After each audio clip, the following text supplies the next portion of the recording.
All right, so here we are again, and today's lecture is going to be on disputes between labor and management, or between workers and the owners of the businesses, right? And you can probably tell by everything that we've been talking about so far that there is an inherent conflict that exists in the relationship between the people who own the businesses and the people who work in those businesses. And if you have, maybe some of you have family members or parents who are, who own businesses, and they hire people to work for them, and they're always like, oh, those workers are so lazy, I can't get them to work. Oh, I have to pay so much. Yeah, and of course, if you work for a living as well, and you're making a wage, and you're getting paid, you feel that you probably deserve a little bit more money than you're actually making. So there's an inherent conflict. And that conflict comes from the different incentives that we have from the point of view of being workers and being owners, right? So if you think about it in kind of cynical terms, you can see that if I'm an owner and I'm hiring people to do work for me, then I have an incentive. To pay you the least as I possibly can get away with paying you, and to get as much work out of you as I can get out of you, right?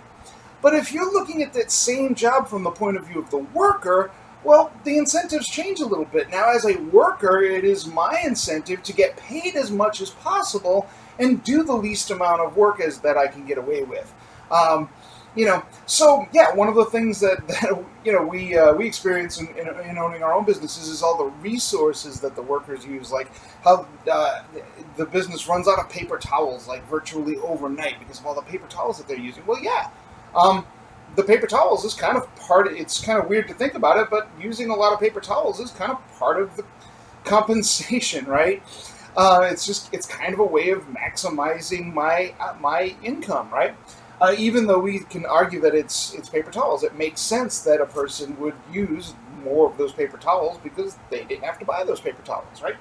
So it twists the incentives. So when you're looking at a wage system, a capitalist wage system, the incentives get a little bit twisted. But yeah, we can argue the merits of it, but that's the system we have, right? So now a big focus of this too is wages. How I think I should get a lot more money than I'm getting, right? And why am I not getting those wages? Well, there's a couple of perspectives on wages that we can go over real quick before we get into some of the disputes. Actually, resolution of these disputes, right?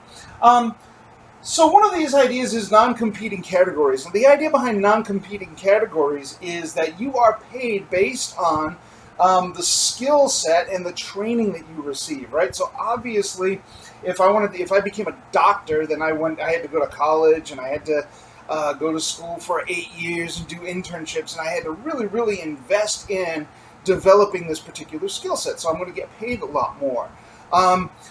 Lawyers, the same thing. Teachers, of course, you went to college, you developed a skill set, and therefore the pay represents the skill set. So maybe if you went to, if you're just bagging groceries at Publix, not a particularly big skill set, but you did get some training, and so therefore you're not going to get paid as much. So these are what we refer to as non-competing categories. Now this becomes real problematic when you start to think of it in terms of, well, wait a minute, when you think in terms of skill sets, do teachers have a lower skill set than lawyers necessarily? I don't know. I think, how do you measure that? It becomes very difficult. Maybe we can make the argument for doctors, but very often, too, an awful lot, sometimes what will happen is interest groups get together and they say, all right, well, we're going to create a system by which we're going to limit the number of people who can actually get into this particular profession. That's going to help keep the wages up. So we make law school a little bit more difficult to get through. We make medical school a little bit more difficult to get through, becoming a psychiatrist and things like that. Some of those are just intentionally inflated to be more difficult to get into in order to limit the number of people into them for another reason, which is called market theory. So market theory says that wages are based on this idea of supply and demand, right? So if you are a doctor, it's very difficult to become a doctor, right? So that limits the number of doctors that can enter into the marketplace. And even like in the United States, we have rules that say, hey, if you're a doctor in France, you can't come to the United States and practice medicine. You have to go to medical school in the United States. Well, why? Is medical science so much different in France than it is in the United States? No, absolutely not. But it's a way of limiting the number of people who are qualified to do this particular job. And by doing that, and since it is a high demand job, right? If you get sick, you need a doctor. Since we have the demand is relatively high and the supply of the labor is relatively low, people who are doctors can demand a higher wage. They can demand a higher salary for the work that they do. Whereas bagging groceries at Publix, yes, it's a high demand job, but there's a lot of people who are going to be able to go into that and do that, so it keeps the wages relatively low. So market theory looks at wages as being determined by a supply and demand overlap, right? As opposed to, say, negotiated wages. Now, remember I told you that some fields will put impositions in place to make it more difficult for somebody to go into a particular field. Well, that then, in turn, increases the ability of people who have that particular skill set to negotiate a higher wage for their skill. So that's your negotiated wages theory or concept on this. You can also improve your ability to negotiate higher wages through unionization and forming organizations that give you a little bit more power and say in your particular field, in your particular job. Right, so that's negotiated wages. Wages are negotiated based on power, right? And then there's another concept called signaling, right? And you guys are all familiar with signaling. Many of you, especially if you're in the Cambridge program and stuff like that. What are you doing? Well, what you guys are doing is you've heard me reference that piece of paper that says you're smart, right? You're all trying to go out and get that piece of paper that says you're smart, that college degree, that piece of paper, right? And that college degree, that piece of paper, signals to future employers that you are smart and that you're qualified to do the particular job. If it was just a matter of acquiring knowledge, right?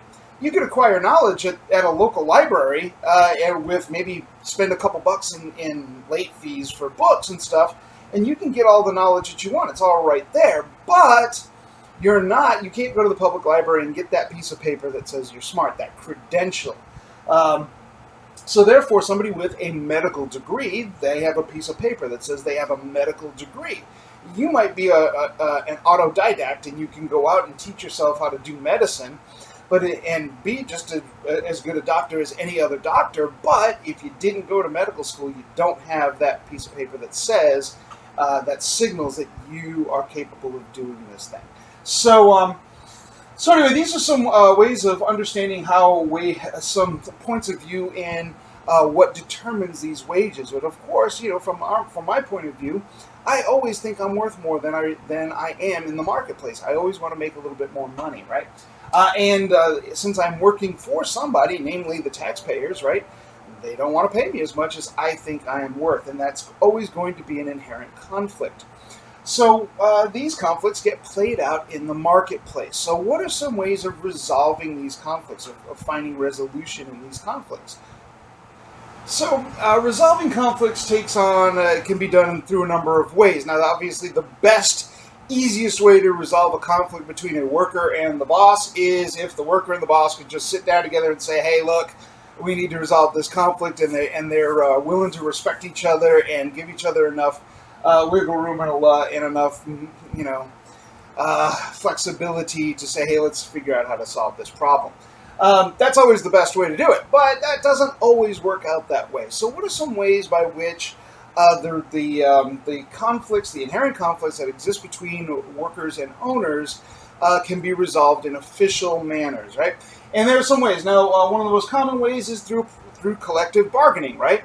You resolve the conflicts. Oftentimes you can resolve these conflicts before they even happen by sitting down and collectively negotiating a contract, right? So as a teacher, there's a union that goes to the table and represents me and negotiates a teacher's contract. Now, without that union, I have to negotiate my own contract, which doesn't put me in a very good position. And normally, when you work for somebody, when you go to work for somebody, they are going to have you sign a contract. Now, where did that contract come from? Without a union, the employer simply wrote up the contract and said, hey, sign it, and if you didn't want to sign it, you don't work. And if you said, "Hey, I don't like this contract," and you had a skill set that the boss really needed, they might negotiate with you and figure out how to resolve that conflict, right? But if you can put things in a contract and follow the contract, then there's no problem. Um, I have I'm upset with the wages that I'm getting. Well, it's in the contract, right? You signed it. You agreed to the wages. Yes, but now I think that my skill set is improved to the point where I deserve a raise. Now you can make that, and then you can negotiate that. But oftentimes what happens is in collective bargaining, you actually have a union that is doing that for you. And the union can make sure, the union then also takes part in making sure that the contract is enforced, right? So for instance, if you as a union member feel that your boss is not following contract, you can turn to your union and say, hey, look, I think the contract is being violated in this particular way, and then the union will be involved and represent you or represent all of the workers and saying, hey, wait a minute, you're not following the contract, right? Now, sometimes it doesn't work out, right? Sometimes there's ambiguities in the contract that aren't really covered, and the workers and the bosses have to iron that out. And sometimes the union can get involved in that and kind of ease that process a little bit and say, hey, wait a minute, this is something that's not entirely covered by the contract. Let's hammer out a solution to this. And usually they can do that. Your union representatives can do that. Another process is through what we call mediation. Mediation happens when the workers and the owners go to a third party, an unbiased third party, and says, hey, here's a situation, here's the problem that we're having, try to help us out. And that third party will look at the situation, and they may actually use fact finders, right? Other third parties that go in and actually just collect the facts and collect the data on the situation so they can make an unbiased call. They listen to everybody that's involved and they say, hey, look, here's what I would do. And they lay it out. This is through mediation. Now, the thing with mediation is that it is non-binding, right? So the mediator can say, hey, look, workers, you guys are dead wrong on this. It's actually the boss is right. And the workers could go, well, wait a minute, we don't like what you said, so we're going to continue to fight this, right? And you can fight this through refusing to work, through strikes, through sit-downs, and all kinds of stuff like that. So there are these things are things that cost money, but also can cost jobs, right? And of course, your boss can resolve conflicts by just firing you, and hiring somebody else. But these things are costly, and nobody wants to do these things. So we try to resolve these things through other means, mediation being one of those. But the mediator can simply make suggestions, and the parties are not bound to what the mediator suggests. That's a little different than arbitration. Now, arbitration also is called binding arbitration. Arbitration basically is almost like a pretty close to a court hearing. Now, the arbitrator is actually going to preside over the debate, and the arbitrator is going to come up with a decision, and the arbitrator is going to say, hey, bam, look, here's what we're going to do. And then you got to do it. You're bound by the decision of the arbitrator. Now, be real careful with this, because a lot of companies, what they will do is they will write into the contract that in the event that there is a conflict between you and the bosses get to pick the arbitrator, right? The arbitrator should be an unbiased third party, but oftentimes what's happening is the arbitrators end up being contracted with the bosses, and obviously their tendency is going to be to lean toward the bosses. Also, let's face it, one of the biggest ways that you can resolve issues is through kind of going to the courts. Right? Anytime that you have a dispute, you can go to the courts and you can have a judge have a judge weigh the evidence. And what will happen oftentimes is a lot of companies are putting arbitration clauses in their contracts that say, hey, if you have a problem with the company, you can't sue us, you can't take us to court, you have to go through arbitration. And that's a real controversial point. A lot of people believe, wait a minute, I should have a right to have my grievances redressed in a court. But oh well, you signed the contract, so you're stuck with this arbitration. And as it stands right now, that is perfectly legal. It's perfectly fine for companies to do that. So anyway, arbitration, binding arbitration. We talked a little bit about fact finding. Fact finding is when you bring in a third party to basically go out, find the facts, investigate the issue. And sometimes what they can do is they can actually go. Maybe the workers think that the bosses are just being stingy about pay raises, and the fact finder can go and say, hey, come back to the workers and say, actually, no, they haven't made a lot of revenues this year, so they don't have a lot of available funds for raises, right? And then the workers might be able to say, all right, well, that kind of makes a certain amount of sense, and maybe we should back off and maybe not ask for as much because the revenues weren't there. Maybe we need to talk about how we can help, build revenue so that we can get higher raises, right? Or it could be that the fact finders come back and say, hey, wait a minute, there's plenty of money out there.